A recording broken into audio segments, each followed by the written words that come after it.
Ассаламу алейкум, ардактуу достор, кандайсыздар? Бүгүн дал ушундай оозду ээрий турган ар бир адамдын сүйүктүү таттуусу сметанникти бирге жасайбыз. Эгерде сиз буга чейин дүкөндөрдөн сатып алып жүргөн болсоңуз, бул жолу мен болгон секреттин баарын мен бөлүшөм. Видеонун аягына чейин көрүп туруңуздар. Оңой жана бат жасалчу өзгөчө даамдуу сметанникти биргеликте жасайбыз. Жакшынакай эле сүйлөп атып эле ушинтип оорум кармап кетет, туура түшүнөсүздөр деген ойдомун. Мен үйдө жүргөндө эле элестетип алам, ар дайым сүйлөп атканда көрсөм мен сиздерге сүйлөп аткан турбаймынбы? Алгач эле бизге дал ушундай эленген ун керек болот. Бул жерде 300 грамм ун жана разрыхлитель сахар керек. Алгач унга биз кургак нерселердин баарын салып алабыз. Андан соң жакшылап аралаштырабыз. Бул жерде менде жогорку сорт ун. Сизде бар ундун баарын колдоно берсеңиз болот. Экинчи сортпу, үчүнчү сортпу колдоно берсеңиз болот. Андан соң шедрая лето майынан 150 граммдай коштум. Теркадан чыгарып туруп, дал ушундай көрүнүшү кукурузадан жасалган унга окшош көрүнүп калат. Мына көрдүңүздөрбү? Мына дал ушундай көрүнүштө болуп калат. Андан соң бизге 2 жумуртка керек деле. Жана TikTokто аябай хит болуп атат го. Тишине бир уруп туруп, деп туруп бир жумуртканы жарганчы, бир ошентип жарайын дедим дагы, кой акылың менен бол айланайын деп өзүмө келбедимби. Иши кылса 2 жумуртканы жарасыздар дагы, тишиңиздер менен жарасыздарбы, колуңуздар менен жарасыздарбы, мага окшоп столго чаап жарасыздарбы, кыскасы жарып туруп кошосуздар.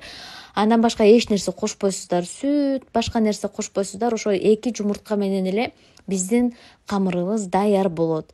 Эми болсо каймагын жасайбыз. Милдеттүү түрдө 20% өйдө сметана алганга аракет кылыңыздар. Менде үмүттүкү 20% дал ушундай чакадагысын алдым. Эгер азыраак жасаган болсоңуздар, коробочныйдан алып колдонсоңуздар болот.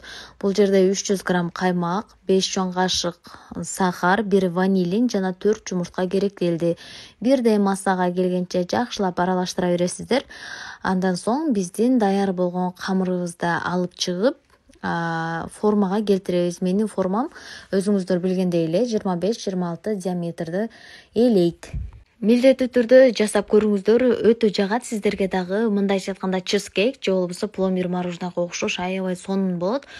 Өзүңүздүн колуңуздан жасалган таттуу баары бир өзгөчө мактоого татыктуу да. Ошондуктан буга чейин жасап көрбөй эле дүкөндөрдөн алып жүргөн болсоңуз, бул жолу сөзсүз түрдө өзүңүздүн ашканаңызда жасап көрүңүздөр. Биздин камырыбыз даяр болду достор. Дал ошентип дыкындышын дейбиз дагы камырларыбызды эме формага келтирип туруп, формабыз менен ровно кылгандан кийин анан вилка менен катыктап чыгабыз. Тыгдың деп турупчу. Анан кийин биздин даяр болгон сметананы куябыз. Суюктугу дал ушундай эле болот. Анан жүрөгүңүздөр түшпөсүн айтайын. 170 градуста 35 мүнөттөй бышырасыздар. Бышканда биринчи бышканда бети жумшагыраак жана суюгураак болот. Толук түрдө муздаганда анан кийин коюлат бул. Ушундай майдай болуп катып калат да, сонун болуп. Анан биринчисинде суюк болсо, бышыра албай калыпмын, өлбөдүмбү, уят болупту, анан пакетке салып арыдан бери кылып жок кое бербеңиздер, макулбу? Айтып коеюн, ошо биринчисинде суюгураак болот, анан толук түрдө муздагандан кийин сонун болуп, дал ушундай болуп катыйт. Ошондуктан толук түрдө муздатыңыздар. Андан кийин клубника же жүзүм өзүңүздөргө жаккан ушундай таттуулар менен кооздоп туруп, добро пожаловать, моя гости, пожалуйста, вот это попробуй деп бериңиздер, макулбу?